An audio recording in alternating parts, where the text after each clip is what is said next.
Today, residents across the Deep South are cleaning up this morning after the widespread tornado outbreaks this week from Texas to Florida. 3 people died over the last 3 days because of these storms. Yeah, the twisters are part of a massive winter storm system over a large swath of the country. And of course, meteorologist Scott Withers has been tracking it all week. It's been bad. Is the threat over yet? What's going on? Yeah, unfortunately, we are not out of the woods yet when it comes to the blizzard conditions. But the good news is the tornado threat is finally over across the South, but only after creating widespread damage. Mississippi's emergency management sending up a drone to evaluate the damage, house after house destroyed by tornadoes across multiple counties. Several people were injured, but fortunately nothing too serious, which is hard to believe when you see the extent of the damage to the homes by those twisters. There's nothing left. The storm system swept across central Florida. A small tornado touched down near Tampa, ripped the roofs off houses and knocked over trees. Its winds clocked in at 100 miles per hour. A much stronger tornado spun up in South Georgia. The EF2 twister destroyed the Mobley cotton gin south of Albany. Now, no one was inside when that tornado hit. Good news there. It's going to take time to rebuild. As you can see, the cotton gin is one of the largest employers in that area. Now, as the southern part of the storm winds up, the blizzard conditions are still raging across Nebraska, Montana, North and South Dakota, and into Minnesota. Half a foot of snow is expected today, on top of the 2 to 3 feet that's already fallen this week. Winds gusting up to 50 miles per hour, creating whiteout conditions and massive snowdrifts.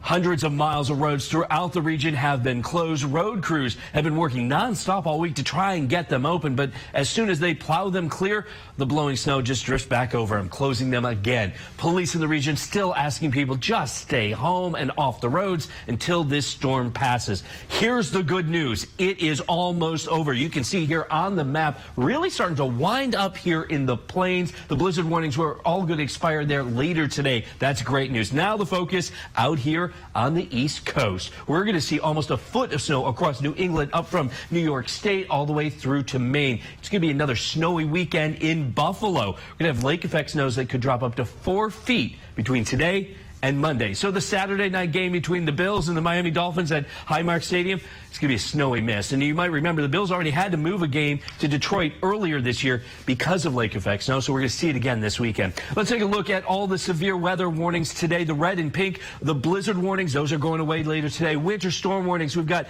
winter storm watches in blue there. The dark green, that is where all along New York's western coast, that's where we're going to see that lake effect snow. And that light green, this isn't going to be a problem today. Delaware, Maryland, up through New Jersey and parts of New York, we have coastal flood watches in place because of heavy rains from this storm.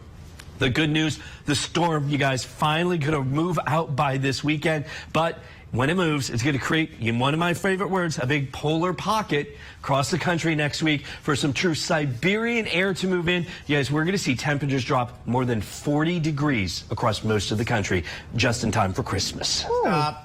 Yeah. Pause. Yep. Pause. Yes.